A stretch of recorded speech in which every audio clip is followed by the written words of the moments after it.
যেতিয়া এই উজনি অসমৰ মানুহ বানত ককবকাই আছিলে সেই সময়ছোৱাত আমি দেখিছো অসমৰ ৰাইজে সহায়ৰ হাত আগবঢ়াইছিলে স্বতঃস্ফূৰ্তভাৱে আপোনাৰ ইনফ্লুৱেঞ্চাৰবিলাক আহিছিলে ইউটিউবাৰবিলাক আহিছে অসমৰ ৰাইজে স্বতঃস্ফূৰ্তভাৱে আগবাঢ়ি আহি বিপদত থকা মানুহক উদ্ধাৰ কৰিছিলে আৰু সেই সময়ত হিমন্ত বিশ্ব শৰ্মা শুই আছিলে মিছা কথা কৈ লাভ নাই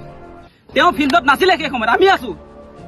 আৰু তেওঁ এতিয়া ক'বলৈ আহিছে যে যিসকলে বিপদৰ সময়ত ককবকাই থকা মানুহক উদ্ধাৰ কৰিছিলে সহায়ৰ হাত আগবঢ়াইছিলে সেই মানুহবিলাকৰ এগেইনষ্টত তেওঁ বোলে এতিয়া একশ্যন ল'ব তেওঁ পুলিচৰ ভাবুকি দিবলৈ আহিছে পুলিচ লগোৱাৰ ভাবুকি দিব লাগে আহিছে আজি CID লগোৱাৰ তেওঁ ভাবুকি দিবলৈ আহিছে লাজ নালাগেনে যিটো সময়ত আপোনাৰ অসমৰ বিপদগ্ৰস্ত মানুহক আজি আপোনাৰ নেপালী খুটি আজি আপোনাৰ বিহুবৰ গোটেই মানে আপোনাৰ শিৱসাগৰ নাজিৰা যিমান মানুহ আচলতে পানীত ডুবি আছিলে এই প্ৰলয়ংকাৰী বানত যেনেকুৱাকে হাহাকাৰ এটা পৰিস্থিতিৰ মাজত মানুহবিলাক জীয়াই থাকিবলগীয়া হৈছিলে সেই সময়ছোৱাত আপোনাৰ দেৱদূত হৈ অসমৰ ৰাইজে আগবাঢ়ি আহিছে আৰু সেই মানুহৰ ওচৰত আজি মুখ্যমন্ত্ৰী হিমন্ত বিশ্ব শৰ্মাই সেই মানুহৰ ওচৰত তেওঁ আচলতে ক্ষমা নিবিচাৰি সেই মানুহবিলাকক ধন্যবাদ নিদি তেওঁ ওলোটাই সেই মানুহবিলাকক জগৰীয়া কৰিবলৈ আহিছে সেই মানুহবিলাকৰ বিৰুদ্ধে এতিয়া পুলিচৰ ভয় দেখুৱাবলৈ আহিছে সেই কথা আমি কোনো কাৰণতে গ্ৰহণ কৰিব নোৱাৰো মুখ্যমন্ত্ৰী ডাঙৰীয়া আপুনি কি মানে কোন ফালৰ পৰা কোনটো এংগুলৰ পৰা এই মানুহবিলাকৰ এগেইনষ্টত আচলতে আপোনাৰ ব্যৱস্থা লোৱাৰ কথা কৈছে আপোনাৰ মগজুটো ঠিক আছে নে নাই সঁচাই কৈছো কথা আপোনাৰ মগজুটো ঠিক আছে নে নাই আজি আমি দেখিছো সকলোৱে চেষ্টা কৰিছে যিমান পাৰে যি পাৰে নিজৰ সামৰ্থ্য অনুসৰি সকলোকে সহায় কৰিছে সেইটো তেওঁৰ চকু লাগিছে কিয় মানে তেওঁৰ CM ফাণ্ডত সোমোৱা নাই পইচা নেকি বহুত টকাটো আহি আছে CM ফাণ্ডত আমিতো দেখি আছো গতিকে আপোনাৰ সেই নাটক নচলিব আৰু অসমৰ মানুহক ভয় ভাবুকি দিয়া যিটো কাৰ্যসূচী আপুনি আৰম্ভ কৰিছে সেইবিলাক নাপায় নকৰিব আজি আপোনাৰ কোনোবাই সেই লণ্ডনত গৈ আপোনাৰ আৰ্থিক সাহায্য বিচাৰিছে কি বুলি বিচাৰিছে নিজৰ কলা প্ৰদৰ্শন কৰি বিপদত নিজৰ মানুহ আপোনাৰ পানীত ডুবি আছে যোনে যি পাৰে তাততো কোনো জবৰদস্তি নাই যোনে যি পাৰে আগবাঢ়ি আহি তাত কোনোবাই ডনেশ্যন এটকাই দিয়ক লাগিলে সেই কথা নাই 60,000 হে উঠিলে সেইটোৰ লগত প্ৰশ্ন নাই নহয় এটকা উঠক লাগিলে কাৰ কাৰণে উঠাইছে তেওঁ অসমৰ ৰাইজে যিবিলাক বিপদত পৰিছে যিবিলাক বানত আচলতে ক্ষতি হৈছে যিবিলাক মানুহ মৃত্যুমুখত পৰিছে তেওঁলোকক এটকা 10 পইচা হওক লাগিলে দিবৰ কাৰণে তেওঁ চেষ্টা কৰিছে সেইটোক তেওঁ সমালোচনা কৰিবলৈ আহিছে তেওঁ কি ভিক্ষা কৰিবলৈ লাজ পায় ভিক্ষাৰী নিজে আটাইতকৈ অসমৰ যদি ডাঙৰ ভিক্ষাৰী হয় তেওঁ নিজে প্ৰতিটো মুহূৰ্তত মানুহৰ পৰা ডনেশ্যন লয় আৰু তেওঁ এতিয়া অসমৰ ৰাইজক আচলতে ভিক্ষা মাগিছে বুলি কাৰোবাক ক'বলৈ আৰম্ভ কৰিছে লাজ পাব লাগে মুখ্যমন্ত্ৰীগৰাকীয়ে এনেকুৱা ধৰণৰ কথাত অসমবাসী ৰাইজে যাতে ভুল নাযায় তাৰ কাৰণে আহ্বান জনাইছে কোনোবা মানুহে ডনেশ্যন বক্স লৈ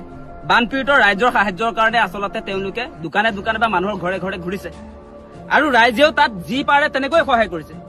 এতিয়া মোৰ ঘৰ গুৱাহাটীত মোৰ গাঁৱৰ মানুহে 50 টকা 20 টকা 10 টকা দিব বিচাৰিছে এই ৰাইজৰ কাৰণে বানপীড়িত ৰাইজৰ কাৰণে সেই 20 টকা যে দিব গুৱাহাটীৰ মানুহজনে সেই 20 টকাটো দিবৰ কাৰণে তেওঁৰ সামৰ্থ্যটো আছে তেওঁ এই শিৱসাগৰলৈ আহি এই নেপালী খুটিলৈ আহিবৰ কাৰণে তেওঁৰ আচলতে 1200 টকাটো নাই তেওঁৰ 20 টকাটো আছে কিন্তু তেনেকে তেওঁলোকে এই বানপীড়িত ৰাইজক উদ্ধাৰ কৰা যিটো আমাৰ কাৰ্যসূচী যিটো অভিযান মানুহে মানুহৰ বাবে যিটো অভিযান তাত সহায়ৰ হাত আগবঢ়াইছে নিজে আৰু তাত অংশীদাৰ হৈছে আৰু সেই কথাটো মুখ্যমন্ত্ৰীয়ে আচলতে আপোনাৰ বেয়া পাইছে এইটো কি সেই মানুহজন ঠিকে আছে না সেই প্ৰশ্নটোৱে মই সুধি আছো বাৰম্বাৰ যে সঁচা সঁচিকে মুখ্যমন্ত্ৰী হিমন্ত বিশ্ব শৰ্মাৰ মগজুৰ বিকৃতি ঘটিছে নে কি সেই প্ৰশ্নটো আমি সুধিছো সেইটোতো বেয়া কথা নহয় তাততো কোনো আপোনাৰ ভয় ভাবুকি দি পইচা কালেকশ্যন নকৰে তাত কালেকশ্যনটো কেনেকৈ কৰা হয় যোনে যি পাৰে তাত বাকচত লিখাই থাকে বান সাহায্য বুলি আৰু তাত আপোনাৰ ভয় ভাবুকি দি কাৰোবাক দম দি দোকানতে হওক য'তে নহওক সেই টকা কোনেও নুতুলে আমি দেখা নাই হিমন্ত বিশ্ব শৰ্মাই দেখিছে যদি ৰাজহুৱা কৰিব লাগে তেওঁ যদি সেইটো দেখিছে কোনোবাই ভয় ভাবুকি দি পইচা সংগ্ৰহ কৰিছে তেতিয়াহ'লে এইটো ৰাজহুৱা কৰিব লাগে কিন্তু দান পাত্ৰলৈ ক'তো আমি তেনেকে মানুহক হেঁচা প্ৰয়োগ কৰি ভয় ভাবুকি দি পইচা দিবই লাগিব বুলি ডিমাণ্ড কৰা আমি ক'তো দেখা নাই গতিকে হিমন্ত বিশ্ব শৰ্মা আপুনি এনেকৈ আমাৰ যিসকল মানুহে ভুক্তভোগী বানাক্ৰান্ত ৰাইজক সহায় কৰিবলৈ আগবাঢ়ি আহিছে ডনেশ্যন বিচাৰিছে তেওঁলোকে পুঁজি সংগ্ৰহ কৰিছে সেই মানুহবিলাকক আপুনি এগেইনষ্ট কৰি যি ধৰণৰ মন্তব্য আগবঢ়াইছে সেইটো কোনো কাৰণতে আমি সমৰ্থন নকৰো আৰু আপুনি যিমান ভয় ভাবুকি দিলেও সেই যিটো কাৰ্যসূচী সেই কাৰ্যসূচী ৰাইজক চলাই থাকিবলৈ কৈছো মানে হিমন্ত বিশ্ব শৰ্মা হিটলাৰী কায়দাৰে অসমখনক যেনেকে পৰিচালনা কৰিব তেনেকে আমি পৰিচালিত হ'ম সেইটো নহয় সেইটো হ'ব নোৱাৰে গণতন্ত্ৰত স্বতন্ত্ৰতা আছে ৰাইজৰ ব্যক্তি স্বাধীনতা আছে তাত কোনোবা এজনে যদি কিবা তাত আপোনাৰ ক্ৰাইম কৰিছে এইটো বেলেগ কথা কিন্তু আমি দেখিছো যে আজি আপোনাৰ জুবিনদাৰ পত্নী জুবিনে আগতে কৰিছিলে তেওঁ নিজে আগবাঢ়ি আহি বিপদগ্ৰস্ত আপোনাৰ ৰাইজৰ সহায়ৰ হাত আগবঢ়াবৰ কাৰণে তেওঁলোকেও ডনেশ্যন বাকচত আপোনাৰ পইচা সংগ্ৰহ কৰিছে তাৰ মানে কি তেওঁ পইচা মাৰিবৰ কাৰণে সংগ্ৰহ কৰিছে নেকি বানপীড়িতক সহায় কৰিবৰ কাৰণে আগবাঢ়ি আহিছে গতিকে মুখ্যমন্ত্ৰী ডাঙৰীয়া এনেকৈ কোনো কাৰণতে আপুনি ৰাইজৰ সহায়ৰ হাত আগবঢ়াব খোজা মানুহক এনেকৈ ভয় ভাবুকি দি পুলিচৰ ভয় দেখুৱাই যি ধৰণে আপুনি আচলতে অত্যাচাৰৰ এটা পৰিৱেশ নমাই আনিব খুজিছে সেইটো কোনো কাৰণতে সমৰ্থনযোগ্য নহয় আজিও আমি দেখি আছো যে ভুক্তভোগী পৰিয়ালৰ কাষত সেই মানুহবিলাকে আছে আজিও যিবিলাকে ঘৰ বনাই আছে সেইবিলাক কোন চৰকাৰ নেকি চৰকাৰৰ মানুহে ইয়াত ঘৰ বনাই আছে নে আপোনাৰ পাব্লিকে বনাই আছে ৰাইজে বিপদৰ সময়ত আছিলে এতিয়াও আছে